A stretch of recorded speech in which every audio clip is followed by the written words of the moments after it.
নমস্কার বন্ধুরা, Bengali food and ব্লগের নতুন একটি রেসিপিতে তোমাদেরকে স্বাগত। আজকে আমরা তৈরি করব চুনো মাছের আমটক। চলো যা যা লাগবে দেখিয়ে দিই। এটাকে তোমরা চুনো মাছের টকও বলতে পারো, কোনো সুবিধা নেই। এখানে নিয়েছি চুনো মাছ, মাছটাকে ভালো করে ধুয়ে রেখেছি। আছে কাঁচা আম, পেঁয়াজ কুচি, আদা বাটা, কাঁচা লঙ্কা বাটা, গুঁড়ো মশলা, লবণ, সর্ষের তেল। এদিকে আমাদের কড়াই গরম বসিয়ে দিয়েছি, কড়াই ভালো মতন গরম হয়ে গেছে।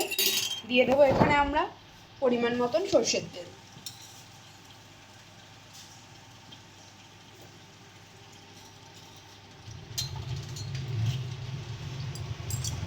তেলটা এদিকে গরম হচ্ছে হোক, ততক্ষণে আমরা এই যে মাছটা আছে, মাছটার মধ্যে সামান্য পরিমাণে একটু লবণ হলুদ মাখিয়ে নেব।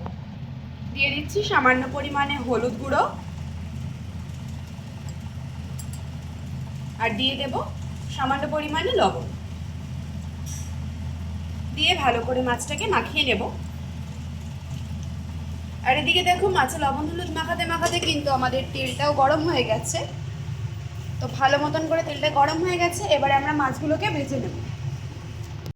দেখো কড়াই আমাদের ভালো মতো গরম হয়ে গেছে, এবার এক এক করে মাছগুলো দিয়ে আমরা ভেজে নেব।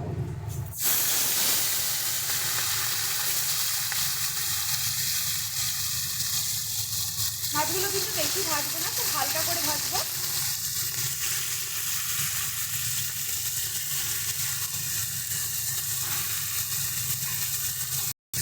দেখো সুন্দর করে উল্টে পাল্টে আমরা মাছগুলোকে ভেজে নিচ্ছি।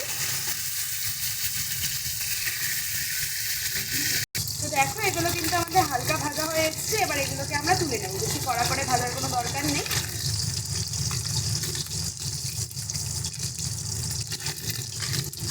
এই একই রকমভাবে কিন্তু আমরা বাকিতে আরও মাছগুলো আছে ওগুলোকেও ভেজে নেবে, একটু হালকা করে, দেখতেই পাচ্ছ তোমরা। তো দেখো এদিকে কিন্তু আমাদের তেলটা গরম হয়ে গেছে, এবারের মধ্যে দিয়ে দিচ্ছি পরিমাণ মতন পেঁয়াজ।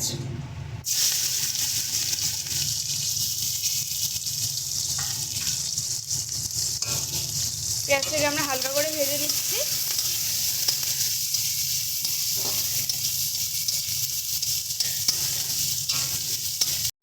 দেখো পেঁয়াজ আমাদের হালকা লাল লাল ভাজা হয়ে গেছে, এবার এর মধ্যে আমরা দিয়ে দেবো বাটা মশলা, পরিমাণ মতন কাঁচা লঙ্কা বাটা দিয়ে দিচ্ছি, আদা বাটা, কাঁচা লঙ্কাটা নিজেদের টেস্ট অনুযায়ী দেবে।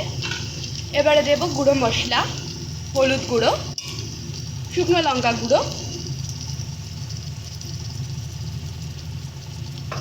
আর দিয়ে দেবো স্বাদ মতো লবণ।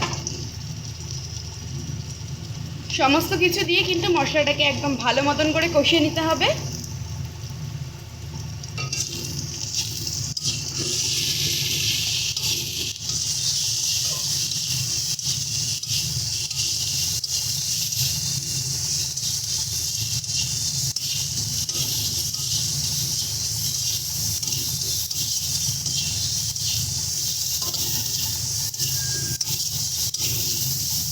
একদম ভালো করে আমরা মশলাটাকে কষিয়ে নিচ্ছি। তো এইবারে সামান্য সামান্য করে একটু জল দেবো, দিয়ে দিয়ে মশলাটাকে আমরা কষাবো।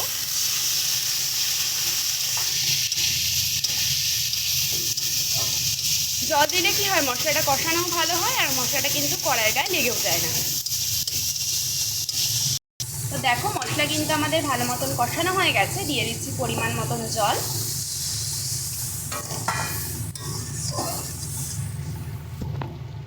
এবারে দিয়ে দেবো কাঁচা আমটা। এখানে আমরা একটা মাঝারি সাইজের কাঁচা আম নিয়েছি। তোমাদের যতটা পরিমাণে ঝোল মনে হবে ততটা পরিমাণে ঝোল দেবে। আর এইবারে দিয়ে দেবো আমাদের প্রথমে ভেজে রাখা মাছটা।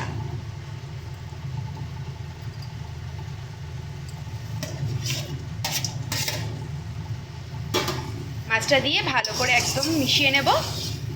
দেখো মাছটা দিয়ে তোমরা বুঝতে পারবে কতটা পরিমাণে জল লাগবে, সেই বুঝে কিন্তু জলটা দিয়ে দেবে। প্রথমে একবারে জলটা দেবে না, তখন কিন্তু অতিরিক্ত বেশি হয়ে গেলে জলটা সমস্যা হবে। এবারে দিয়ে দিচ্ছি আগে থেকে চিড়ে রাখা কাঁচা লঙ্কা। কাঁচা লঙ্কাগুলো দিয়ে ভালো মতন করে ঢাকনা দিয়ে এটাকে আমরা ফুটতে দেবো। তো দেখো এটা কিন্তু খুব সুন্দরভাবে ফুটছে, আর দারুণ একটা আমের সেন্ট বেরিয়েছে আমটা নরম হয়ে যাওয়ার পরে। তো চলো এবার এটাকে আমরা ঢেলে নিচ্ছি। তো দেখো তৈরি হয়ে গেছে আমাদের চুনো মাছের আমটক বা চুনো মাছের টক। দেখো কি দারুণ লাগছে, দারুণ একটা কিন্তু গন্ধ দিচ্ছে এর থেকে। ভিডিওটি ভালো লেগে থাকলে অবশ্যই একটি লাইক কমেন্ট শেয়ার করে দেবে। একদম খুব অল্প সময় একদম ইউনিক একটি রেসিপি আজকে তোমাদের সঙ্গে শেয়ার করলাম। ধন্যবাদ সকলকে।